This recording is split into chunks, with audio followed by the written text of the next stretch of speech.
Bendito o que vem em nome do Senhor, hosana nas alturas. Jesus está voltando. Aleluia. Louvado seja o nome do Senhor.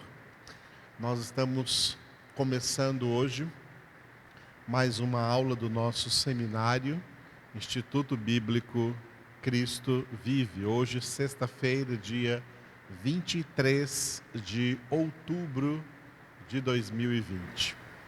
Que essa graça poderosa de Deus esteja chegando aí poderosamente na sua casa, em nome de Cristo Jesus, enchendo a sua vida, seu coração, sua alma, seu interior. Que o Espírito Santo de Deus venha enchendo você com a sua gloriosa presença. E o Espírito Santo vai usar agora a sua espada, a espada do Espírito, que é a palavra de Deus.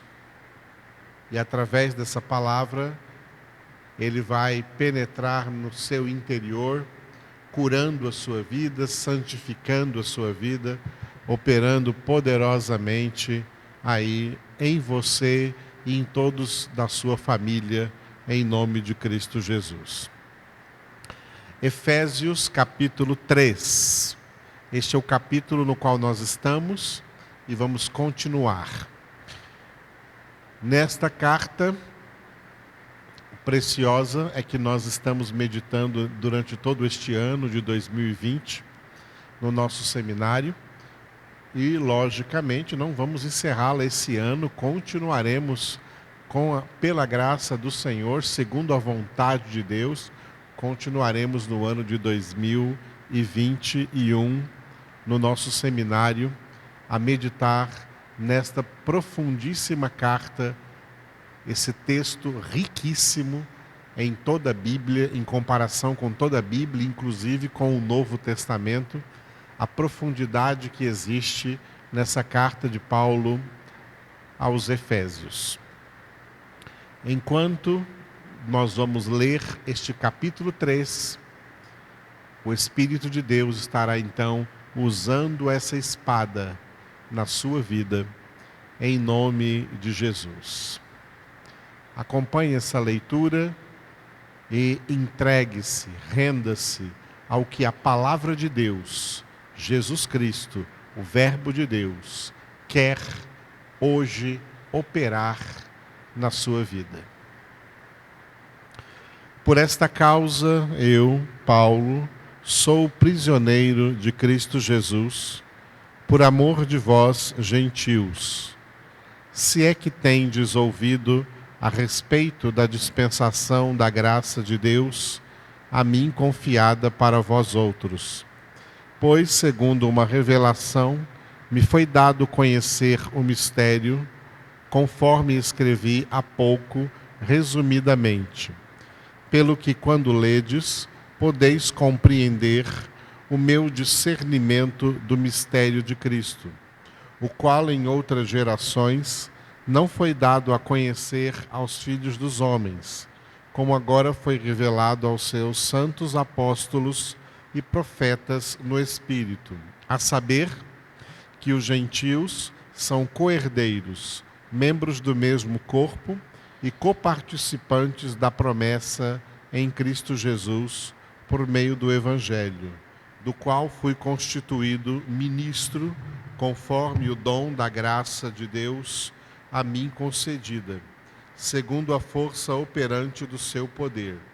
A mim, o menor de todos os santos, me foi dada esta graça de pregar aos gentios o evangelho das insondáveis riquezas de Cristo e manifestar qual seja a dispensação do mistério desde os séculos oculto em Deus, que criou todas as coisas, para que pela Igreja a multiforme sabedoria de Deus se torne conhecida agora dos principados e potestades nos lugares celestiais, segundo o eterno propósito que estabeleceu em Cristo Jesus, nosso Senhor, pelo qual temos ousadia e acesso com confiança mediante a fé nele.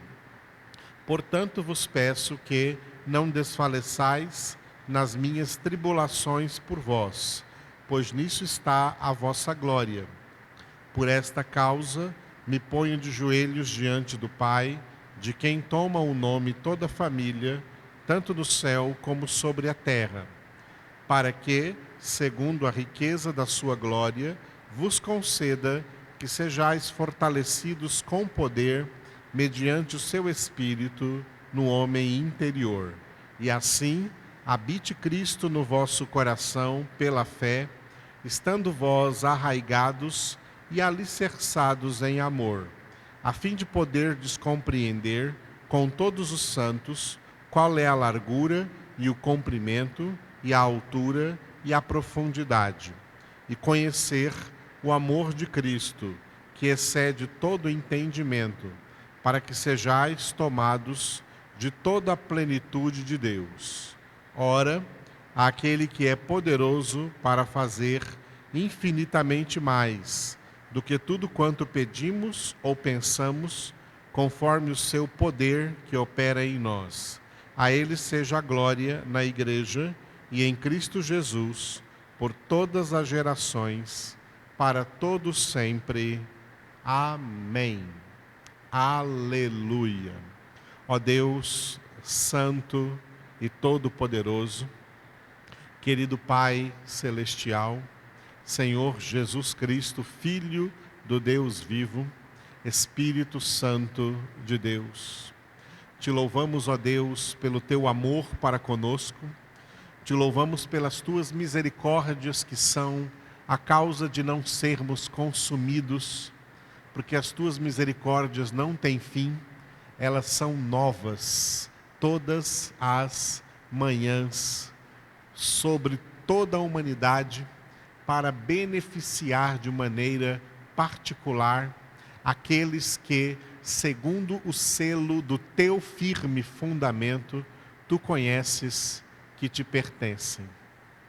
Te louvamos, ó Pai, Santo e Todo-Poderoso, pela dupla honra com que nos honraste, sem nenhum merecimento de nossa parte, dando-nos o teu Filho Jesus e dando-nos o Espírito Santo. Obrigado por essa sexta-feira, 23 de outubro de 2020. Esta é a única sexta-feira, 23 de outubro de 2020, da história da humanidade, desde que enviaste o teu Filho Jesus. E hoje nós, tua igreja, juntamente com o teu Espírito Santo, dizemos a Jesus: vem, Senhor.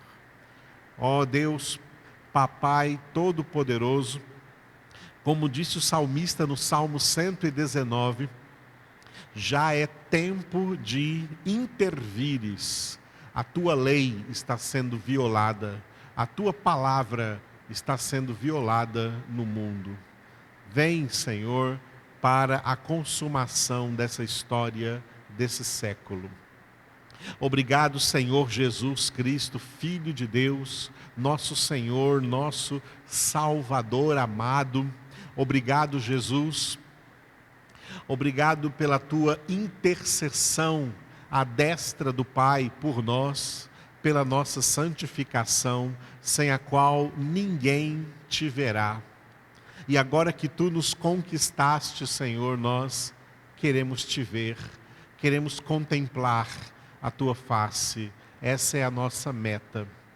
Obrigado, Senhor, pela tua copiosa redenção e por estar conosco todos os dias até a consumação do século, inclusive hoje, inclusive neste momento, Senhor, com cada um de nós. Aonde quer que estejamos, tu estás presente. Obrigado por nos batizar e nos encher com o teu Espírito Santo.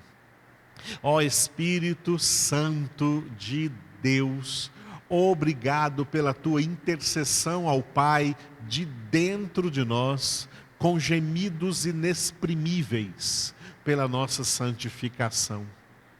Obrigado por nos revelar a face de Jesus, guiando-nos a toda a verdade que é Ele mesmo, a palavra de Deus viva e eficaz. A tua espada, Espírito Santo, que em nós penetra mais do que qualquer espada de dois gumes, até o ponto de dividir alma e espírito, juntas e medulas, e discernindo todos os pensamentos, intenções, propósitos de nossos corações, de nossas almas.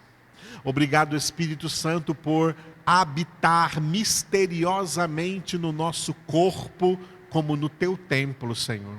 E tu tens poder para curar esses templos vivos, Senhor. Curar esses corpos de toda doença, de todo mal, de toda enfermidade, e de nos dar saúde, Senhor, para que, gozando de saúde plena, nós completemos a nossa jornada nesta terra, realizando o ministério precioso da palavra que o Senhor colocou em nossas mãos.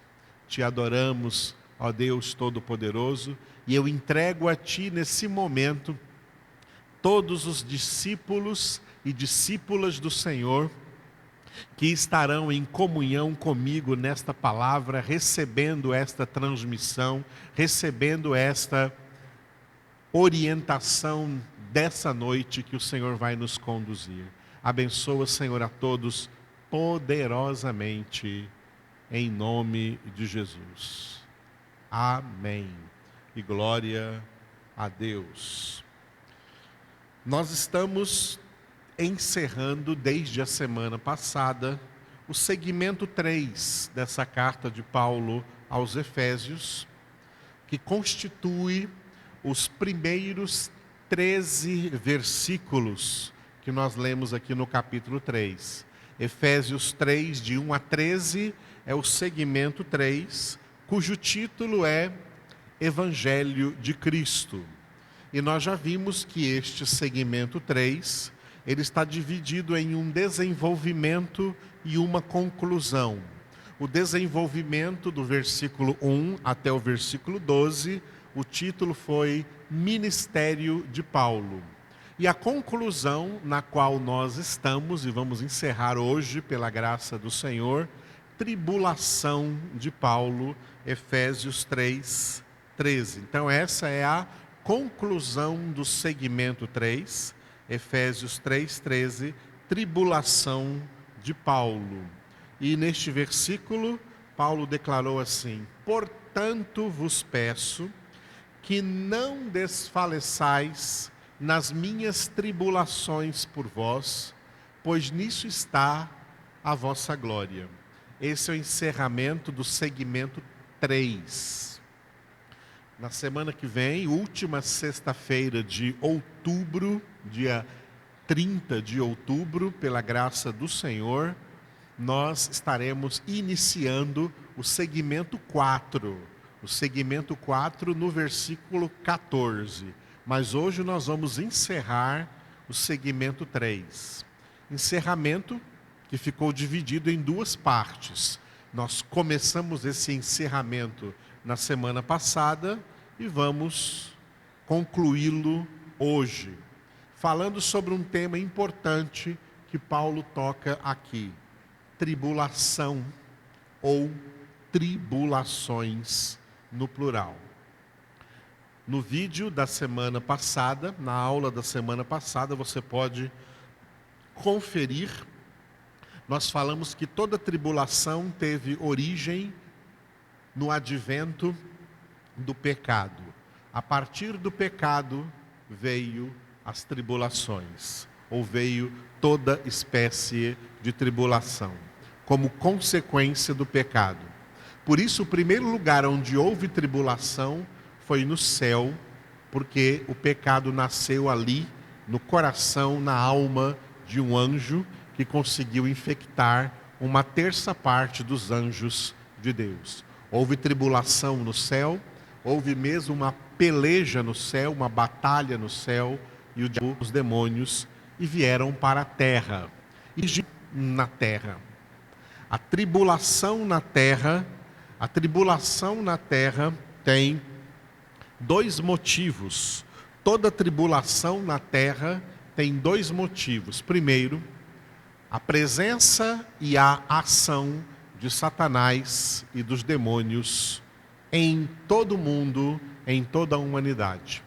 Segundo, aquilo que dá legalidade a Satanás e aos demônios de agirem no mundo como agem, o pecado da humanidade. O pecado dos homens, o pecado da humanidade é que faz com que o que o apóstolo João declarou em 1 João 5,19 seja uma realidade. Sabemos que somos de Deus e o mundo inteiro jaz no maligno. Mundo, aí nesse versículo, não é o mundo cosmológico, o mundo das criaturas, reino animal, vegetal, mineral. Mundo aí nesse versículo é o mundo antropológico, é o mundo da humanidade, toda a humanidade. A humanidade pecadora cria no mundo um estilo de vida chamado popularmente de mundanismo e tecnicamente de secularismo. Por isso, a palavra século, que é uma palavra grega, aion, ela não representa, nesse contexto, um período de 100 anos, como nós estamos acostumados a dizer que século XX foi 100 anos, agora estamos no século XXI.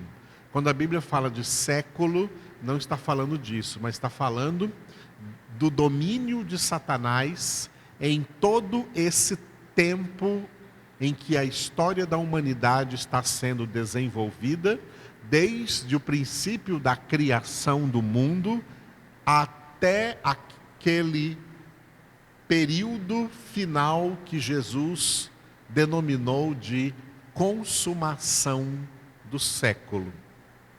O pecado logo cedo entrou na humanidade. Satanás conseguiu no céu infectar 1/3 dos anjos, mas na terra ele conseguiu infectar com o pecado toda a humanidade na sua origem, a partir do primeiro casal, Adão e Eva, quando eles ainda estavam no paraíso terreno chamado Éden.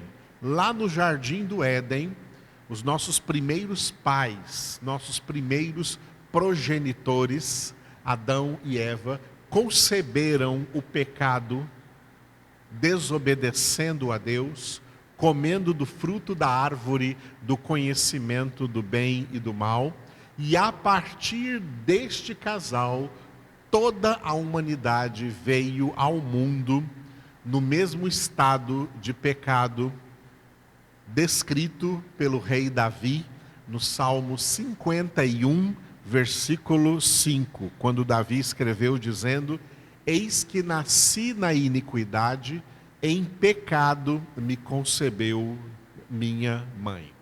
Esta é a realidade que toca a todos os seres humanos. Todos vêm ao mundo em estado de pecado. Todos são concebidos, gerados e nascidos em pecado. Em primeiro lugar, falando de pecado como estado e não como ato ou atos de pecado. É importante entendermos esta diferença. E por isso que existem duas palavras na língua grega para pecado. Palavras que são traduzidas em português como pecado. A primeira é a palavra hamartia. A palavra hamartia é uma palavra grega que se traduz em português para pecado. Mas hamartia significa o estado de pecado, a condição de pecado, a situação de pecado em que todos os homens são concebidos, gerados e nascidos. A segunda palavra em grego para pecado é paraptoma.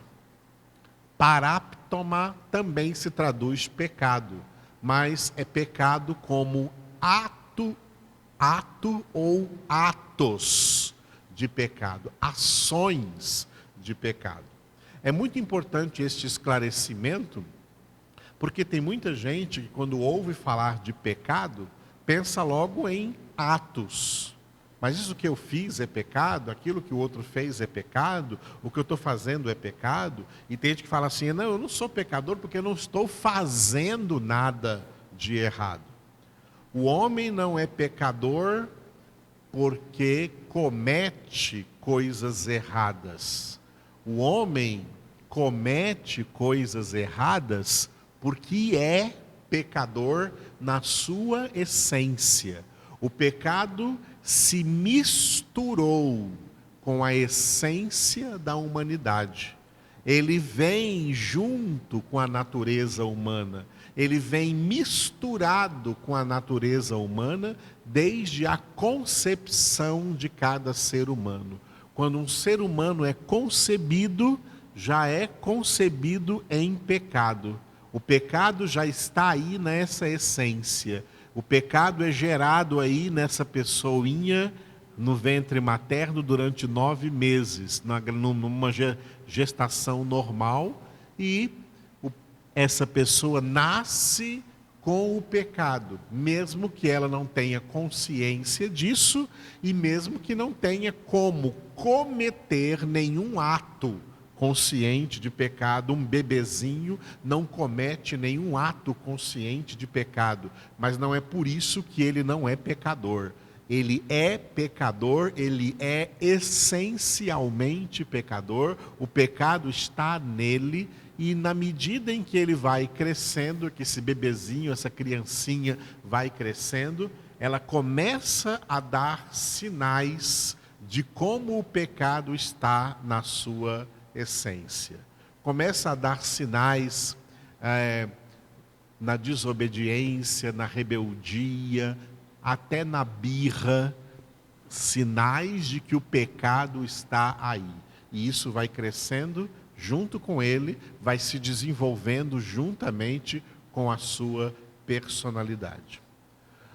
Os seres humanos pecadores, pelo estilo de vida de pessoas que têm o pecado na sua essência, por esse estilo de vida, criam no mundo uma atmosfera chamada mundanismo, secularismo. Seria um estilo de vida sem Deus, um estilo de vida sem salvação, um estilo de vida em condenação, um estilo de vida sobre o qual o diabo tem poder, tanto poder que Jesus deu ao diabo, por esta razão, o título de príncipe deste mundo. O diabo é o príncipe deste mundo. Novamente, mundo antropológico, o mundo dos homens, o mundo da humanidade. Essa é uma triste realidade, mas é a realidade. O mundo inteiro jaz debaixo do poder de Satanás. E isso gera no mundo, esse secularismo no mundo, tá? Esse mundanismo é o berço de toda tribulação que os homens sofrem no mundo. Falamos de 2 tipos de tribulações. A tribulação geral, que todos os homens sofrem no mundo. Por exemplo, eu dei 3 elementos dessa tribulação geral: a luta pela sobrevivência, a diversidade de perigos que a humanidade toda experimenta, vivencia diariamente, e a transitoriedade da vida. Vivemos sempre na hipótese de morrermos a qualquer instante, por qualquer motivo que seja, pessoas morrem em todas as idades. E isso traz, então, em geral, para toda a humanidade, um peso de tribulação. Mas eu resumi todo esse ensino trazendo para o segundo tipo de tribulação, que é esse tipo que Paulo cita aqui, encerrando o segmento 3, aqui Efésios capítulo 3, versículo 13. A tribulação dos justos. Tribulação que os ímpios não experimentam, mas nós, filhos de Deus, experimentamos pelo simples fato de sermos de Deus, tá? Pelo simples fato de sermos de Deus.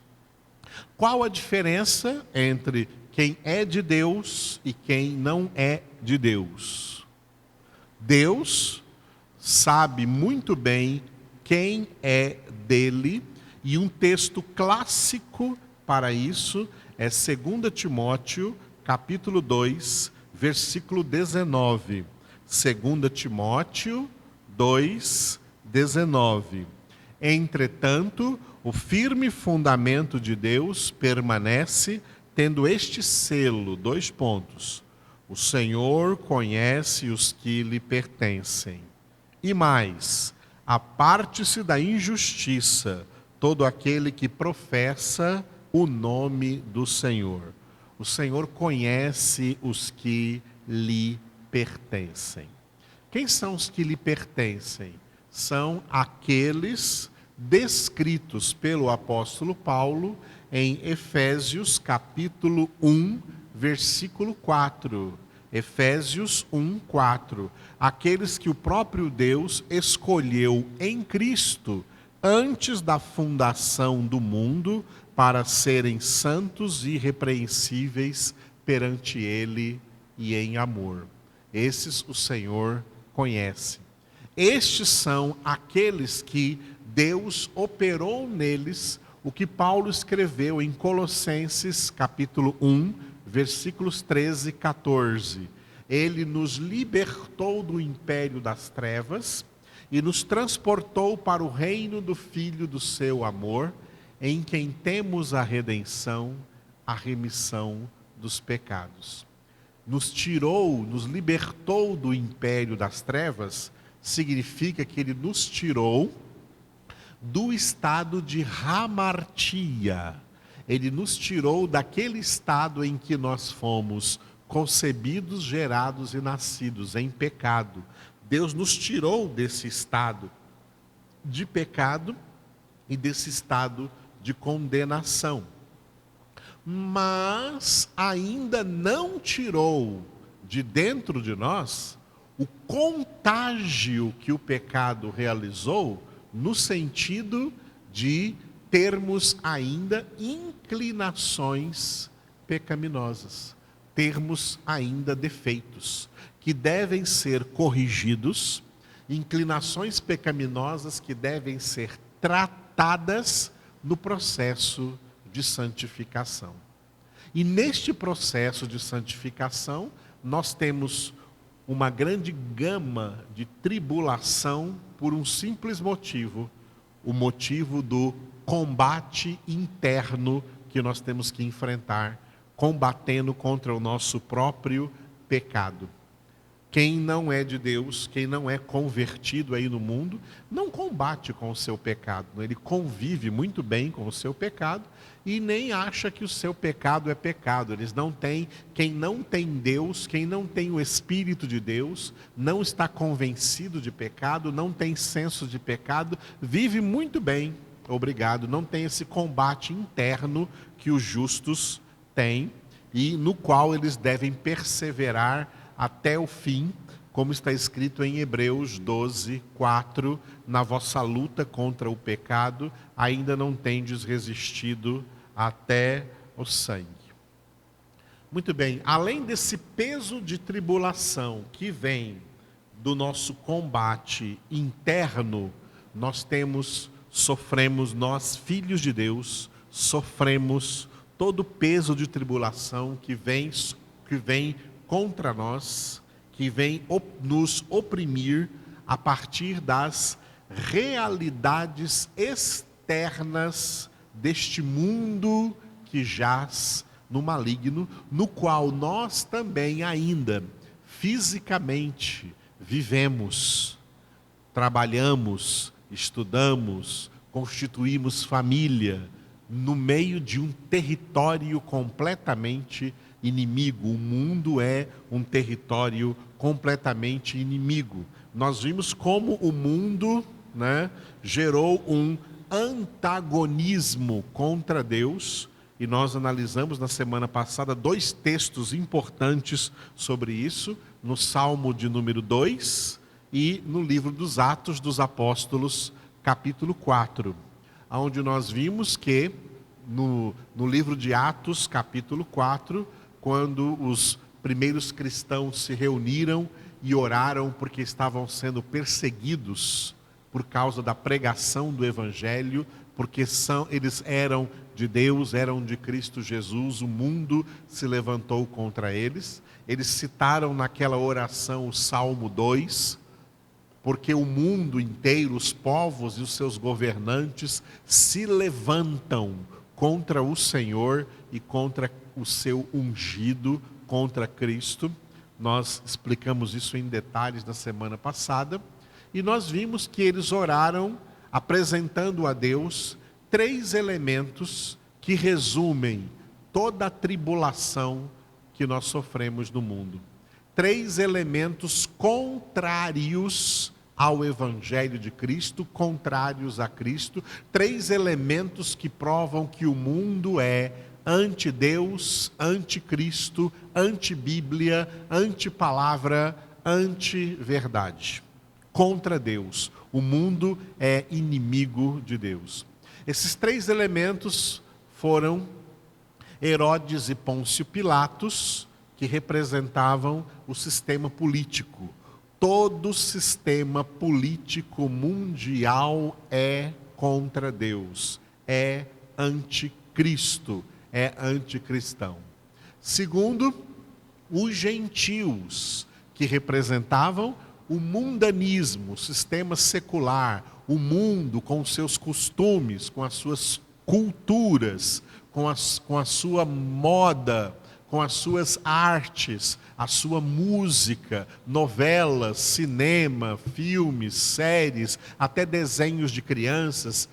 Tudo isso é anticristão, anti-Bíblia, anti-Deus. É o mundanismo, a moda do mundo, a imoralidade sexual no mundo, as perversões sexuais do mundo, os vícios no mundo, o alcoolismo no mundo, a vaidade do mundo, vaidade de vaidades e correr atrás do vento, esse estilo de vida que todas as gentes, todos os gentios, todos os povos em pecado criaram em busca de uma ilusória felicidade e também de prazeres fugazes, pensando que isso é viver.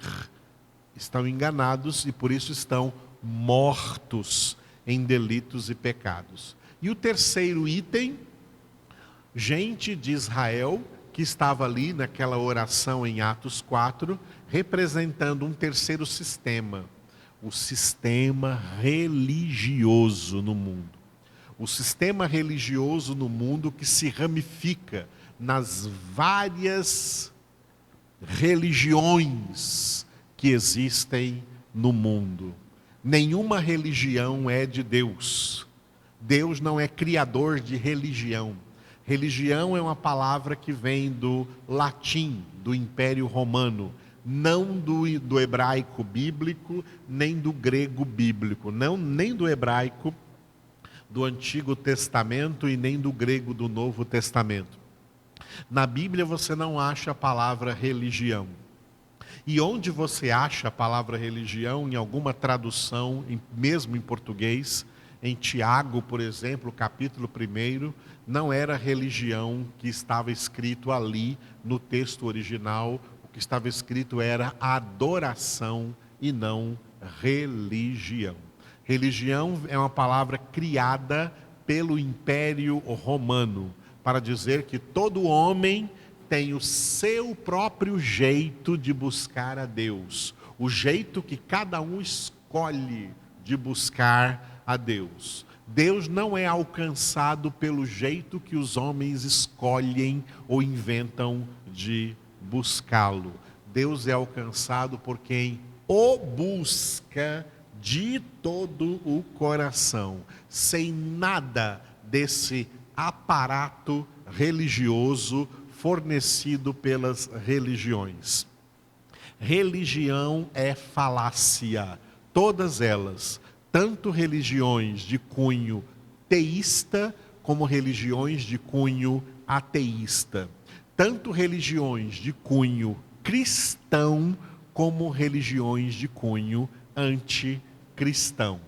Todas as religiões estão no mesmo barco. Esse sistema religioso, ele faz parte do mundanismo, ele faz parte do secularismo. Por quê?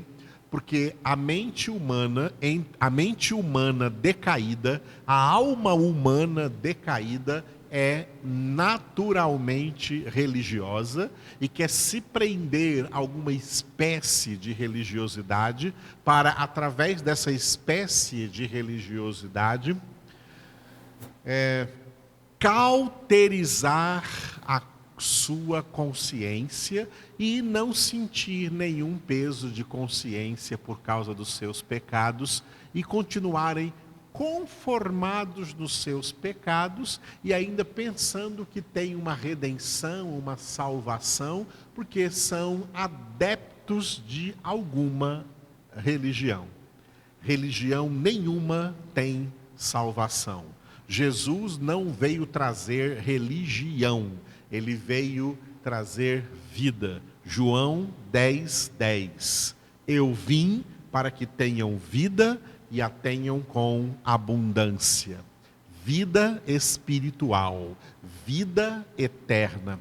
O cristianismo genuinamente bíblico, que hoje é confundido no mundo com religião, e falam religião cristã ou religiões cristãs, o cristianismo genuinamente bíblico não é, nunca foi e nunca será uma religião como as outras religiões. Tá? Uma religião a mais entre outras religiões. O cristianismo não é religião, ele é simplesmente vida. Por isso Jesus disse em João 14:6, eu sou o caminho e a verdade e a vida, e ninguém vem ao Pai senão por mim.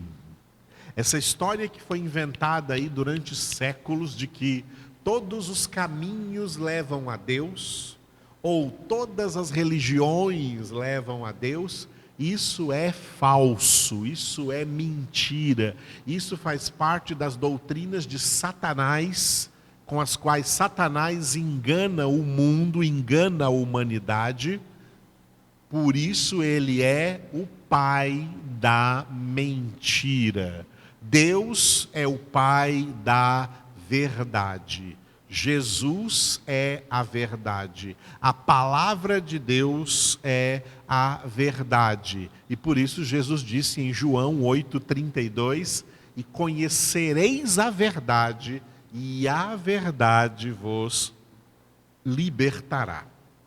Libertará de quê? Libertará do império das trevas, libertará de toda mentira religiosa, para que você conheça a verdade da Escritura.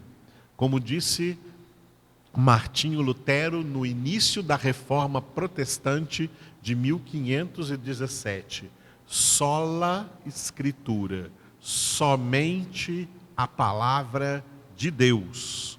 Aqui na Bíblia Sagrada, de Gênesis a Apocalipse, é a nossa doutrina suficiente de fé e prática e salvação. Isso não é religião, isso é vida. Por isso que a palavra de Deus, como está escrito em Hebreus 4:12, é viva e eficaz. A palavra de Deus é vida, vida espiritual. É luz da vida, é o pão da vida, é a ressurreição e a vida, é o verbo da vida. Fora da palavra de Deus, as pessoas estão mortas, espiritualmente mortas, mesmo pensando que estão vivas, porque estão felizes em alguma ramificação religiosa, seja ela qual for. Não há salvação em nenhuma religião, porque só há salvação em uma pessoa viva, e essa pessoa viva é Jesus Cristo, o Filho do Deus vivo. Aleluia! É muito importante entendermos isso. Estes são os 3 sistemas por meio dos quais o diabo domina toda a humanidade. Tá? O sistema político, o sistema secular e o sistema religioso. 3 sistemas nos quais a humanidade é presa como insetos ficam presos numa grande teia, numa grande web, numa grande teia de aranha, e essa aranha é Satanás, que deles se alimenta, que do pecado dos homens aí aprisionados se alimenta. A pessoa verdadeiramente convertido é a pessoa que foi tirada por Deus dessa teia, e ela está agora espiritualmente em outro estado, no estado da salvação, no qual a nossa santificação está sendo desenvolvida a cada dia. Mas, fisicamente, vivemos no mundo onde essas pessoas jazem no maligno, e isto gera contra nós um grande peso de tribulação. Por quê?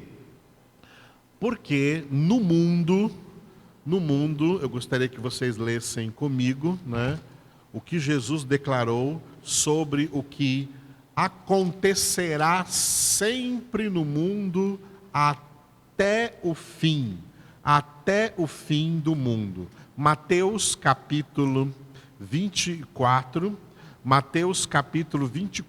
versículo 12. Mateus 24, 12. E por se multiplicar a iniquidade, o amor se esfriará de quase todos.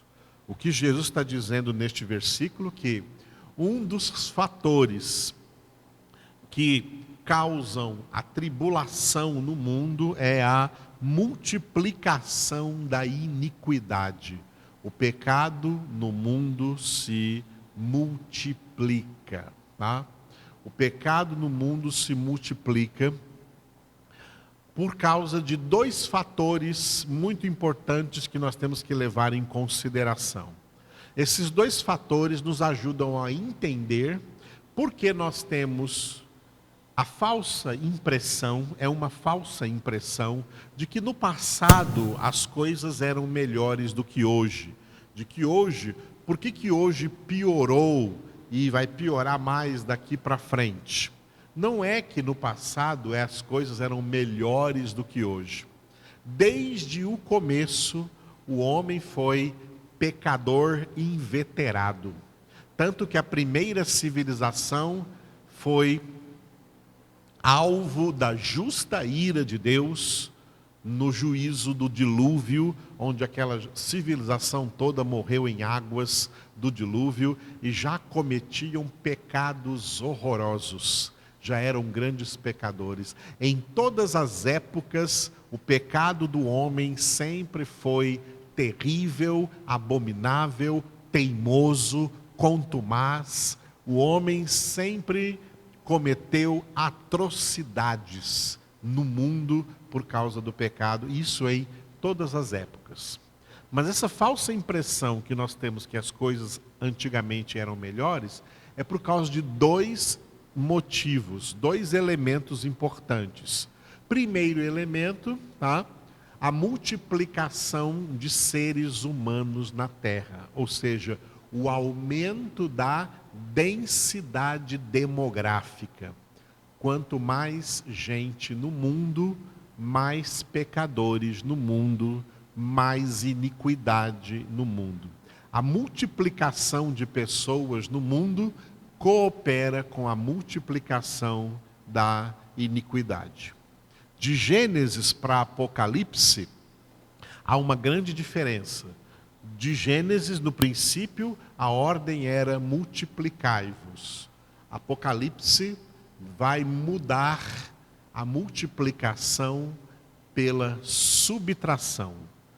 A humanidade inteira vai morrer, vai ser extinta da face da terra até a consumação do século. Nessa ordem que vem lá do início da multiplicação, nós temos dados técnicos e científicos que comprovam que demorou milênios. Milênios se passaram até que a densidade demográfica, o número de habitantes no planeta Terra, número de seres humanos na Terra, chegasse a 1 bilhão de pessoas vivendo na Terra. Só que depois que a humanidade alcançou o número de 1 bilhão, demorou apenas 100 anos, um século, para chegar a 2 bilhões, para dobrar o número. E depois que a humanidade chegou a 2 bilhões, levaram 50 anos, meio século, para chegar a 4 bilhões. Hoje nós estamos acima dos 7 bilhões, a humanidade está se encaminhando aí para o dobro de 4 bilhões, bilhões não milhões, bilhões, está se encaminhando para 8 bilhões de pessoas na Terra. Quanto mais o número de seres humanos aumenta, maior é o número de pecadores, mais se multiplica a iniquidade, mais pessoas que jazem no maligno, mais instrumentos de Satanás no mundo, mais pessoas dominadas pelo diabo, possuídas pelo diabo no mundo existem, piorando cada vez mais este secularismo, tornando o mundo cada vez mais mundano, tornando o sistema diabólico cada vez mais diabólico. É isso que Jesus chama de a multiplicação da iniquidade. Então, o primeiro fator que mostra para nós a diferença de tempos anteriores. Em tempos anteriores a nós, existiam menos seres humanos na Terra, mas cometiam as mesmas atrocidades, os mesmos pecados. Mas agora tem mais seres humanos na Terra, por isso a multiplicação da iniquidade. Segundo fator, além da densidade demográfica, da multiplicação de pessoas no mundo, nós temos o avanço tecnológico, o progresso tecnológico no mundo. Progresso esse que pisou no acelerador, tá, da década de 1950, muito recente, século XX para cá. O progresso tecnológico que já vinha acontecendo nos séculos desde a Idade Média para a Idade Moderna, desde os descobrimentos das Américas e assim por diante, do que chamaram de Novo Mundo, o progresso já vinha acelerando-se e aí pisou no acelerador até o fim, em meados do século XX para cá, e o progresso tecnológico colocou todos os homens unidos na mesma rede, nas mesmas redes sociais, na mesma rede mundial de comunicação fornecida pelos computadores.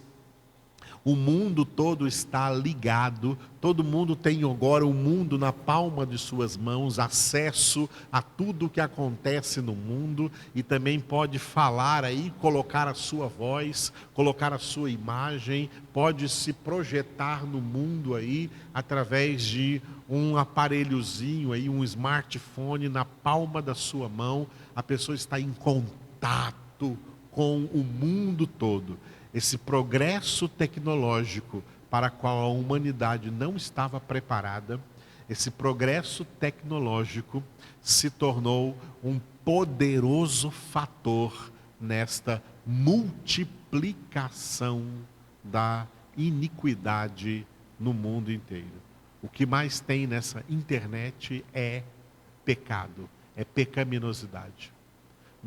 Nós somos aqui uma das vozes que podem existir no meio dessa internet, como a voz de João Batista, voz do que clama no deserto, preparai o caminho do Senhor. Porque a maioria das vozes aí nessa internet são vozes de Satanás, são vozes diabólicas, são vozes da mentira, separando cada vez mais a humanidade de Deus e de uma probabilidade pretensa de conversão ou de evangelização ou de se aproximar do Senhor.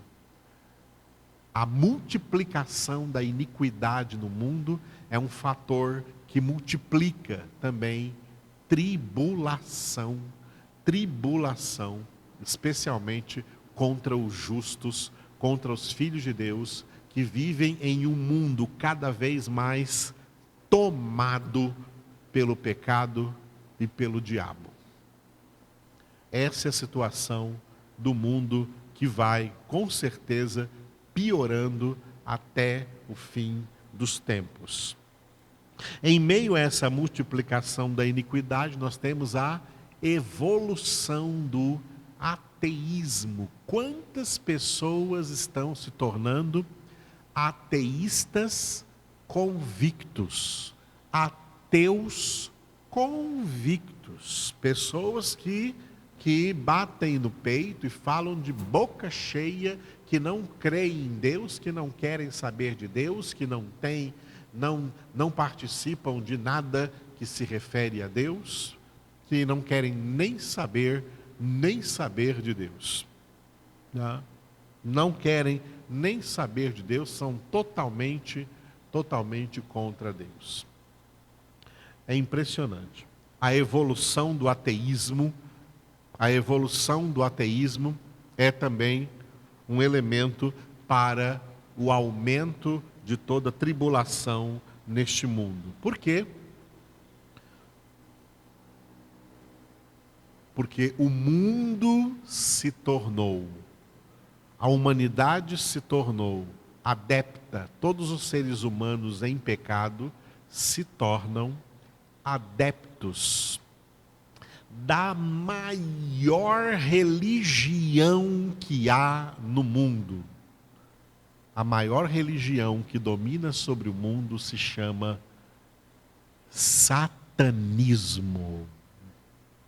Uma religião mediante a qual todos os ímpios, todos os pecadores, todas as pessoas não convertidas se tornam conscientes ou inconscientes deste fato, consciente ou inconscientemente, adoradores de Satanás.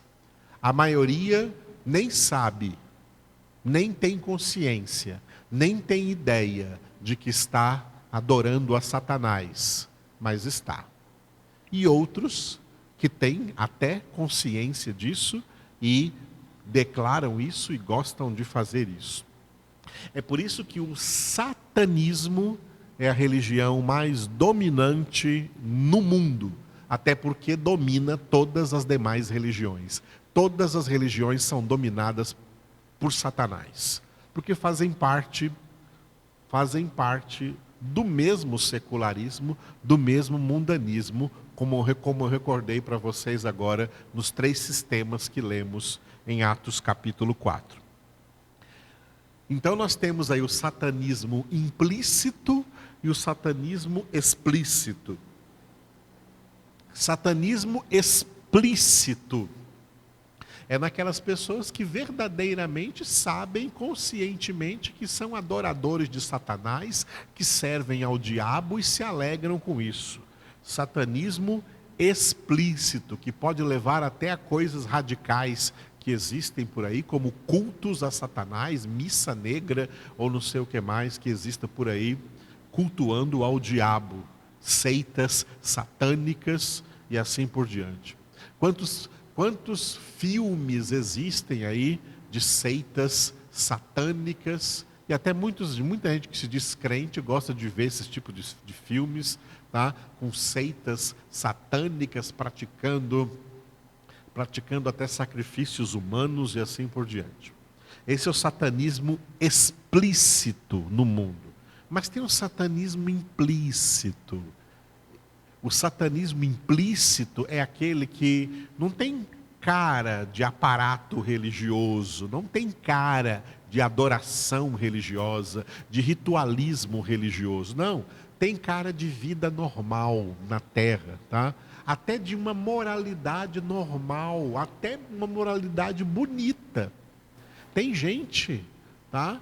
Tem gente que é honesto nessa vida, que é chamado aí de gente boa, de cidadãos de bem nesta vida, mas que não são convertidos. Ou seja, mesmo sendo aparentemente pessoas boas, pessoas honestas, pessoas de uma moral mais ou menos equilibrada, não é como a maioria dos ímpios no mundo, mesmo assim são adoradores de Satanás.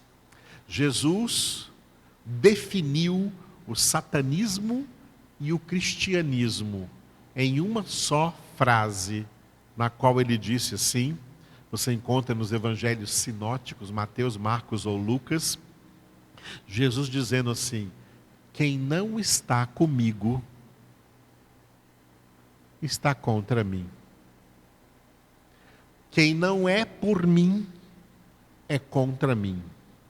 Quem não ajunta comigo, espalha.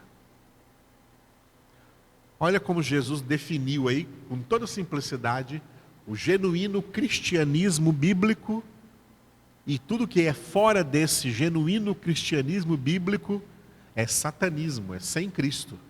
É sem Cristo. Quem está comigo é verdadeiramente cristão, convertido, em processo sério de santificação e persevera nessa santificação. Quem não está comigo, automaticamente está contra mim. Mesmo que sejam pessoas, tem muitas por aí, que você olha para elas e até fala assim, puxa, tem gente que vive até melhor do que muitos crentes, no sentido de honestidade, de moralidade, mas do mesmo jeito não verão o reino de Deus. Jesus falou, por exemplo, com um homem que era considerado até um grande religioso, um homem de Deus, um príncipe da religião judaica em Israel, Nicodemos.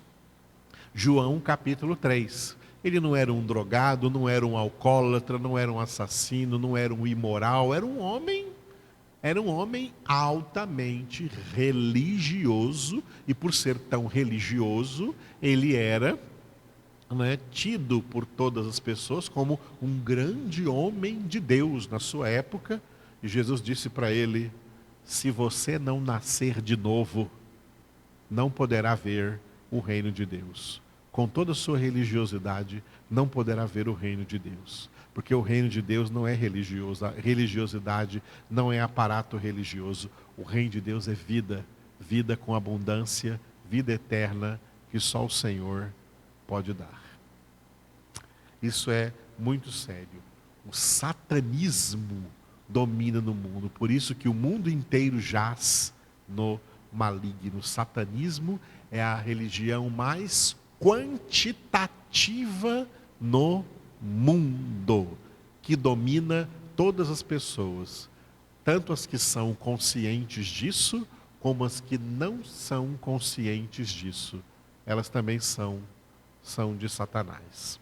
E adoram a Satanás, adorando o mundo, adorando as coisas do mundo, adorando os ídolos do mundo, adorando o dinheiro, a riqueza, correndo atrás dos tesouros da terra, tesouros do mundo, felicidade do mundo.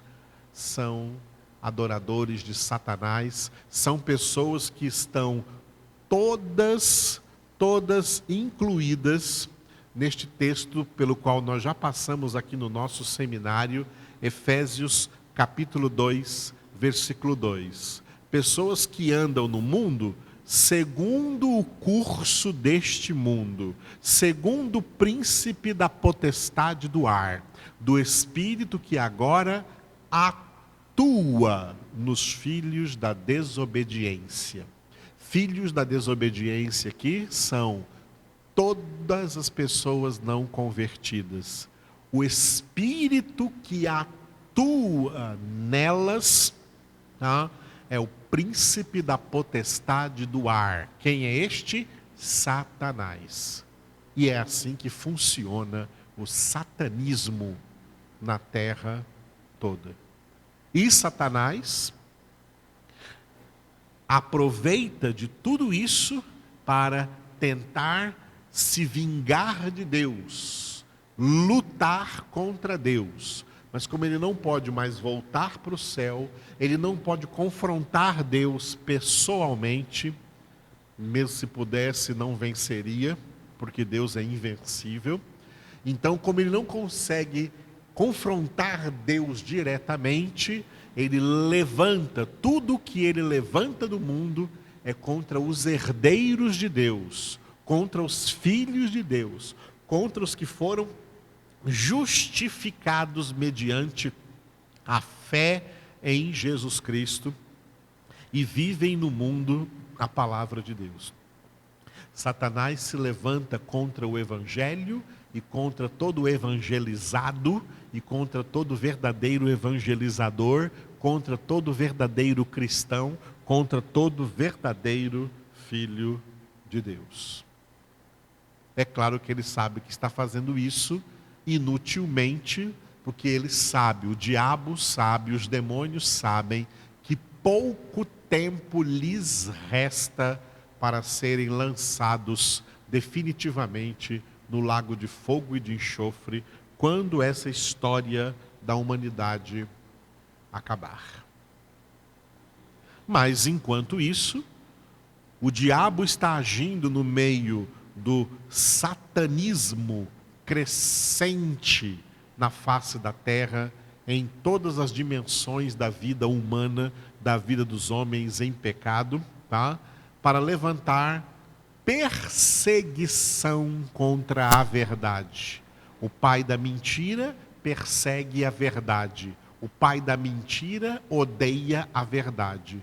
E ele procura então atingir os que creem nessa verdade, os que pertencem a essa verdade, os que anunciam esta verdade.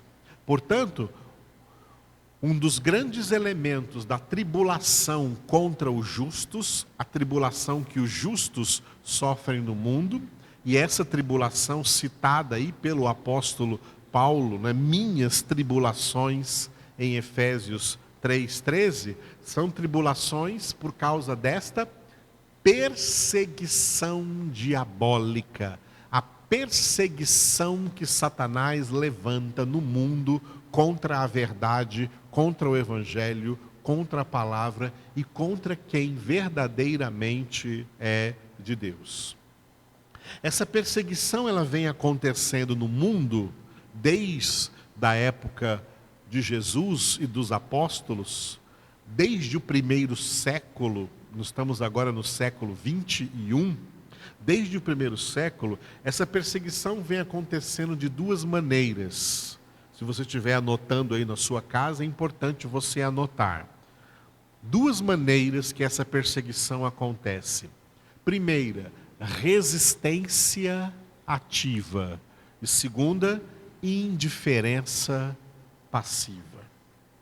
Resistência ativa, indiferença passiva. Quando o verdadeiro cristianismo começou, século I e século II, o maior tipo de perseguição usada no mundo contra os cristãos era resistência ativa.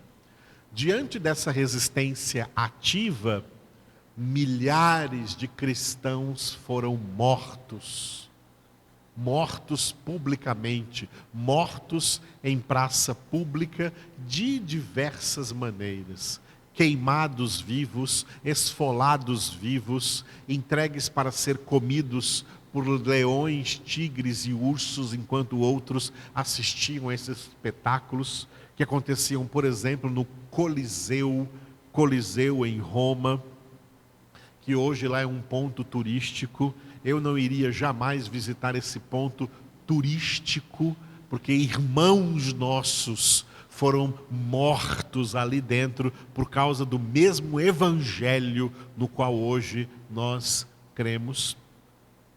Crucificados de todas as maneiras, de cabeça para cima, de cabeça para baixo, de lado, crucificados em cruz em forma de X, em forma de cruz mesmo, como Jesus, ou em forma de X, foram lançados, flechados, mortos pela espada, decapitados, enforcados, apedrejados, vários estilos de mortes que os homens, nas suas atrocidades que inventam, conseguem imaginar.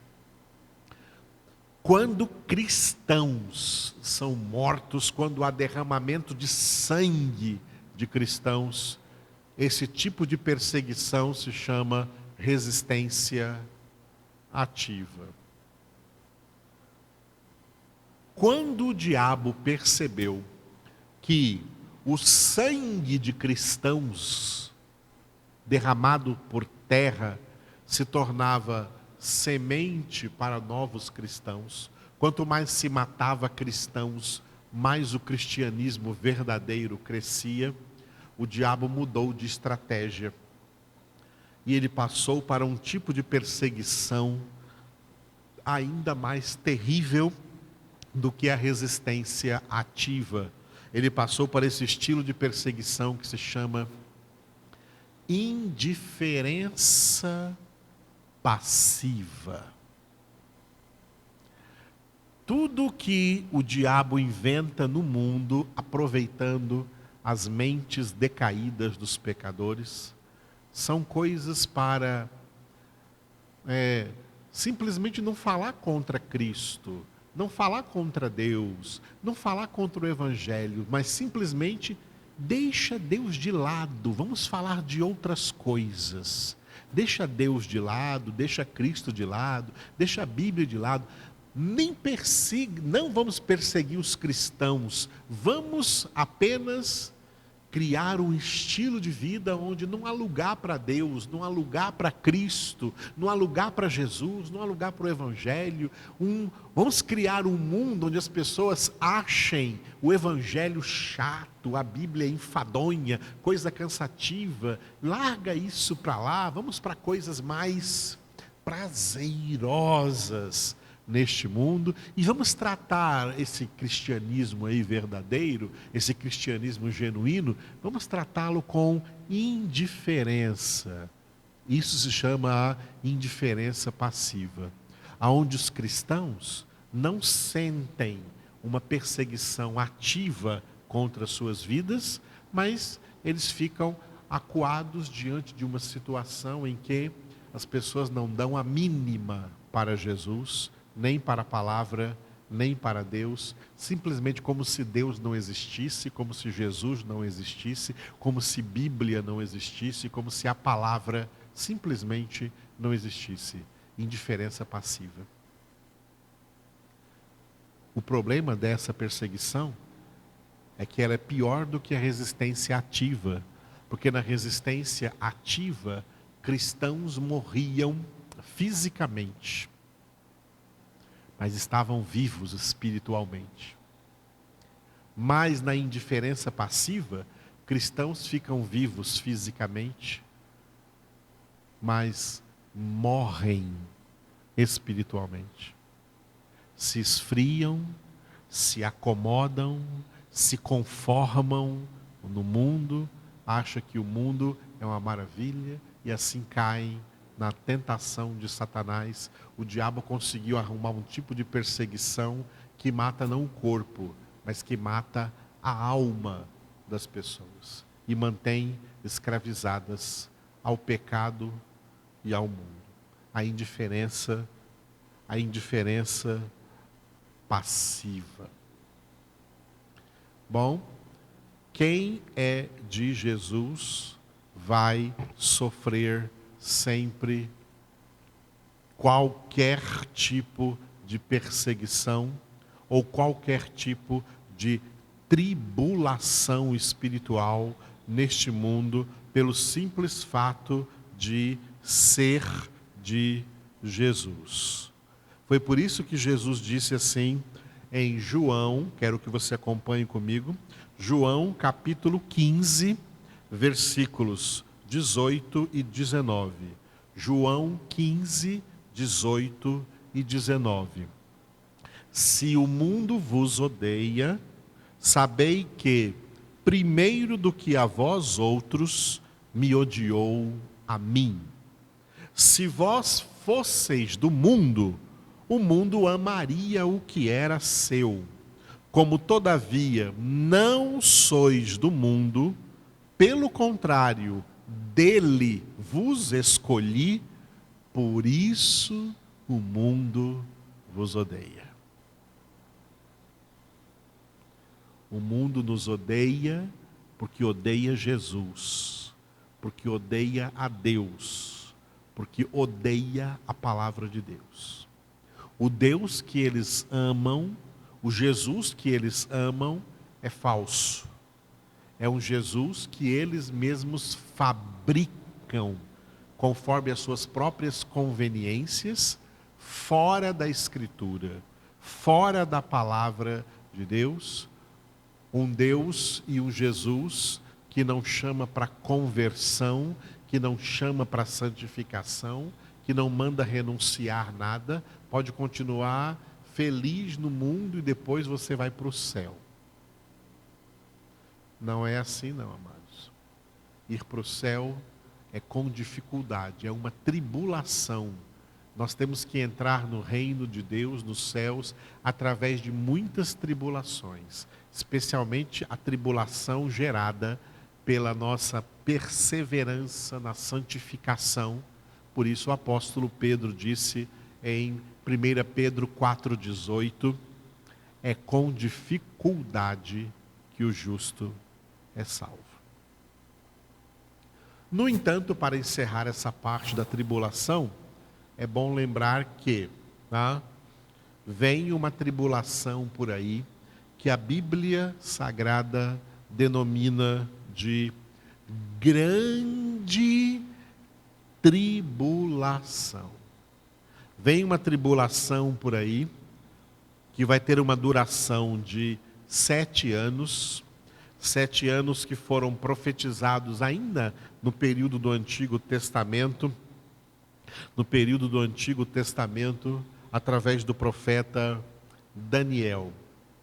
Virá um período aí chamado Grande Tribulação, que será uma tribulação inédita, uma tribulação que homem algum experimentou em toda a história da humanidade. Uma tribulação como nunca houve antes. Vamos abrir, aí você vai ver também, você vai ver aí, Mateus capítulo 24, Mateus capítulo 24, versículo 21. Mateus 24, 21. porque nesse tempo haverá grande tribulação, como desde o princípio do mundo até agora não tem havido e nem haverá jamais. Vem aí então uma grande tribulação, tá? Haverá grande tribulação, como desde o princípio do mundo até agora não tem havido e nem haverá jamais. E agora, voltando a falar de tribulação geral, mas essa grande tribulação também será tribulação particular de justos que serão salvos e santificados dentro desse período de grande tribulação, profetizado em Apocalipse. Dentro desses 7 anos de grande tribulação, acontecerá também, simultaneamente, um grande avivamento na face da terra. Um avivamento profetizado no capítulo 7 de Apocalipse. Apocalipse, capítulo 7, é a profecia de um grande avivamento sobre a face da terra, nesse mesmo período, nesse mesmo tempo aí de grande tribulação.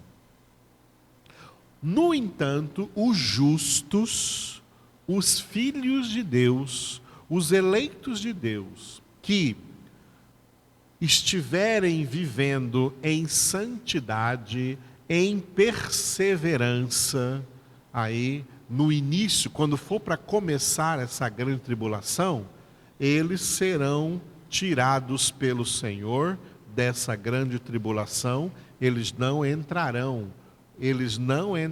na grande tribulação. Essa profecia e promessa está em Apocalipse, capítulo 3, versículo 10.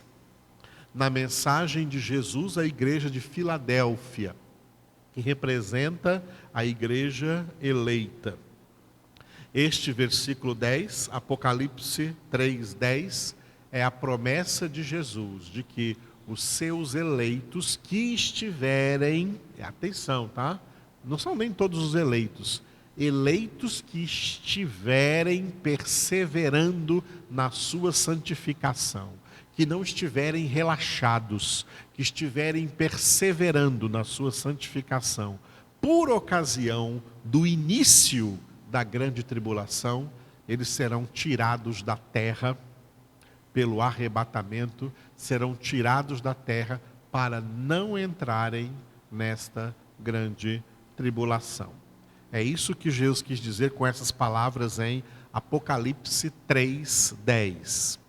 Porque guardaste a palavra da minha perseverança, também eu te guardarei da hora da provação que há de vir sobre o mundo inteiro, para experimentar os que habitam sobre a terra.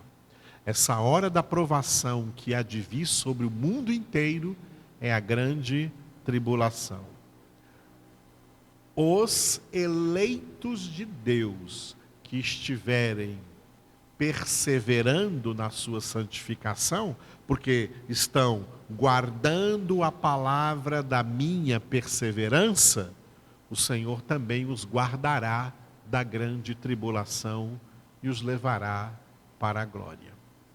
E é por isso que o apóstolo Paulo, então, encerra este terceiro segmento de Efésios capítulo 3, versículo 13, dizendo: portanto vos peço que não desfaleçais nas minhas tribulações por vós, pois nisso está a vossa glória.